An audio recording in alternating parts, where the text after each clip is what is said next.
गोंदिया शहराला लागून असलेल्या नागराधाम गावातील वृक्षधारा फाउंडेशनने गोंदिया जिल्ह्यात गेल्या 9 वर्षात 25,000च्या वर अनेक गावांमध्ये झाडाची लागवड करत वृक्षवल्ली आमा सोहेरे वंचनेचा संदेश दिला आहे। वारकरी संप्रदायाचे संत तुकाराम महाराज यांनी आपल्या अभंगातून वृक्षवल्ली आमा सोहेरे वंचने या ओळीचा अर्थ समजवण्याचा प्रयत्न केला असून वनातील पशुपक्षी हे सुद्धा देवाचे नामस्मरण करतात, त्यामुळे ते देखील आपले सोयरे आहेत। त्यामुळे त्यांच्या निवासाची व्यवस्था तसेच मानवाला लागणाऱ्या ऑक्सिजनची कमी पडू नये म्हणून झाडे लावण्याचा संदेश आपल्या अभंगातून दिला आहे। त्यामुळे नागराधाम गावातील काही तरुणांनी एकत्र येत वृक्षधारा फाउंडेशनची स्थापना करत गावात कुणाचा जन्म झाल्यापासून मृत्यू झाल्यापर्यंत कुटुंबियांना किंवा त्यांच्या आप्तजनांना त्यांची आठवण राहावी या दृष्टिकोनातून त्यांच्या नावाने झाडे लावायला सुरुवात केली आहे। तर त्यांच्या या अभिनव उपक्रमाची प्रचिती आता नागराधाम गावातच नव्हे तर संपूर्ण गोंदिया जिल्ह्यात पोहोचली असून लोक त्यांना आपल्या गावात शहरात वेटाळा झाडे लावण्याकरिता बोलावतात। सांगायचं म्हटलं की आम्ही जेव्हा नागपूरला होतो काही युवक अभ्यास करताना एमपीसी यूपीसीचे एस्पिरंट त्या फ्लॅट स्कीममध्ये राहत असताना आमच्या मनात संकल्पना आली की अभ्यासाच्या दृष्टिकोनातून माणूस वाढत नाही आहे, त्या व्यतिरिक्त आपण प्रकृतीला काही दिले पाहिजे। तर प्रत्येक रविवारी आणि शनिवारी आम्ही प्लांटेशन करायचो एक ग्रुपने नागपुरातील युवक मिळून। मग हळूहळू तिथे आम्ही प्लांटेशन केलेला। त्याच्यानंतर कोरोनाचा भरपूर वेग आलेला, त्यामध्ये जनतांना माहीत पडलं, लोकांना माहीत पडलं ऑक्सिजनची कमतरता काय। त्यानंतर आमच्या तिथं प्रायव्हेट सेक्टरमध्ये असल्याकारण नोकऱ्या गेल्या। मग आम्ही गोंदियाला आलो, आपल्या गावी मूळगावी नागराला इथे एक जय भोले ब्रिक्स प्लांटचे जे संचालक आहेत राखीजी दमाय यांच्यासोबत संपर्क साधला। त्यांच्यासोबत नागरातील भरपूर युवक जुळलेले होते। आम्ही विचार केला की टपरीवर जे मुलं बसले असतात आणि इकडे तिकडे जाऊन ते थट्टामट्टा करतात, या मुलांना प्रकृतीची रक्षा करण्याचा आपण संकल्प सांगितला। त्यानंतर त्या सर्वांनी ती गोष्ट व्यवस्थित आहे आणि खरंच आपण प्रकृतीला काही देऊ शकतो हे जेव्हा त्यांच्या मनामध्ये ही भावना आली, त्यानंतर नागराधाममध्ये आपण नागराधाम वृक्षधारा फाउंडेशन शाखेची स्थापना केली। हळूहळू नागराधाममध्ये भैरव मंदिर रोड, शिवमंदिर चौक, मोक्षधाम, बरबसपुरा घाट, त्यानंतर सावरी लोधी टोलाला महेंद्रजी चिखलोंडे यांच्या अध्यक्षतेमध्ये तिथे मोठ्या प्रमाणे काम सुरू झालं। सावरी लोधी टोलातील भरपूर युवक तिथे जुळले।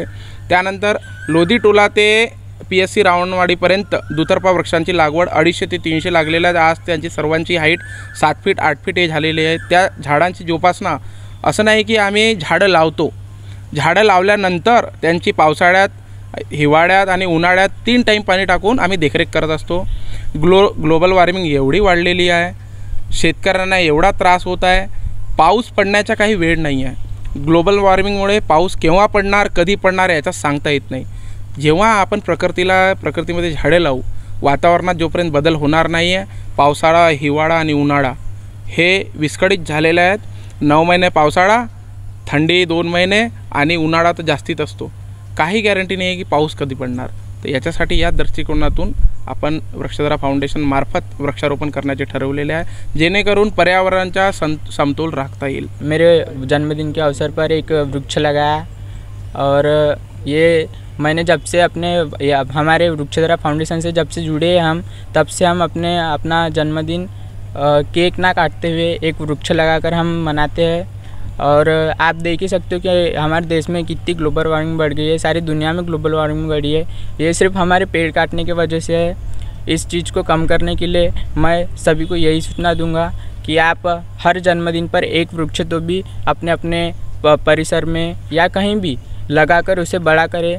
तर वृक्षधारा फाउंडेशन इथेच थांबले नाही, तर त्यांनी गावातील तरुणांना त्यांच्या वाढदिवसानिमित्त आणि आईवडिलांच्या लग्न वाढदिवसाचे औचित्य साधून किंवा लग्नाचे औचित्य साधून झाडे लावायला प्रेरित केले। तर त्यांच्या या उपक्रमाला तरुणांसह गोंदियातील नागरिकांनी देखील दाद दिली आहे। हम वृक्षधारा फाउंडेशन के स्वयंसेवक, हमारे द्वारा अनेकों पेड़ लगाए गए हैं, लेकिन अभी एक वृक्षधारा फाउंडेशन से एक पहल की गई है जिसमें एक पेड़ बेटी के नाम, बेटी के जन्म पर एक पेड़ अवश्य लगाए तथा अपने जन्मदिन के अवसर पर एक पेड़ अवश्य लगाए, ताकि इस पर्यावरण को बचाने के लिए सब सामने आकर ही पर्यावरण को बचा सकते हैं। आम्ही बघितलं की आजचे युवा पानटपऱ्यावर गप्पा हाकतात, व्हॉट्सअप चालवतात, रील बनवतात, पण असं आता आमच्यासोबत झालेलं आहे की युवा वर्ग हे आमच्यासोबत जुळून एकत्र येऊन पर्यावरणाच्या संरक्षणासाठी एकत्र आले आहेत। आणि ते वृक्ष लागवड करत आहेत. ही वृक्षधारा फाउंडेशन सोबत आलेले आहेत आणि मी पण त्याचे एक सदस्य आहे. आणि मी सर्व जनतेशी निवेदन करतो की जास्तीत जास्त वृक्षारोपण करून या पर्यावरण संरक्षणासाठी मदत करावे. तर वृक्षधारा फाउंडेशनच्या या उपक्रमात आता महिलांनी देखील हातभार लावायला सुरुवात केली असून दिवसेंदिवस वाढणारे प्रदूषण पाहता ग्लोबल वॉर्मिंगचे मिळणारे संकेत टाळण्यासाठी गावातील प्रत्येक ठिकाणी झाडे लावायला सुरुवात केली आहे. तर वृक्षधारा फाउंडेशन फक्त झाडेच लावत नाही तर त्यांचे संगोपन देखील करते. झाडाची वाढ झाली की नाही, त्याला वन्य प्राण्यांपासून सुरक्षा पोहोचविणे आदी बाबीच्या लक्ष देखील वृक्षधारा फाउंडेशन घेत असल्याने त्यांच्या या कर्तृत्वाला जेबी न्यूज देखील सलाम करत असून आपण देखील वृक्षवल्ली आमा सोयरे वंचरे चा संदेश देण्यासाठी या पावसाळ्यात एकतरी झाडं लावण्याची विनंती आपल्यास करत आहे. के माध्यम से मानव हित में पर्यावरण संतुलन के लिए आप बहुत महान और प्रशंसनीय कार्य कर रहे हैं. आपके लिए 4 लाइन समर्पित है. वृक्षारोपण द्वारा बढ़ रही है वसुधरा की शान. वृक्षधरा फाउंडेशन का है हमें बड़ा अभिमान. आपके महान सत्कर्म से रुक रहा है मानवता का और सुंदर संस्कृति का अधपतन. आप जैसे महान जवानों के कार्यकुशलता से हो रहा है पर्यावरण का जतन. आपके कार्य का अंदाज है बड़ा प्यारा. सत्कर्म ही धर्म है, यह सिद्ध किया आपने नारा.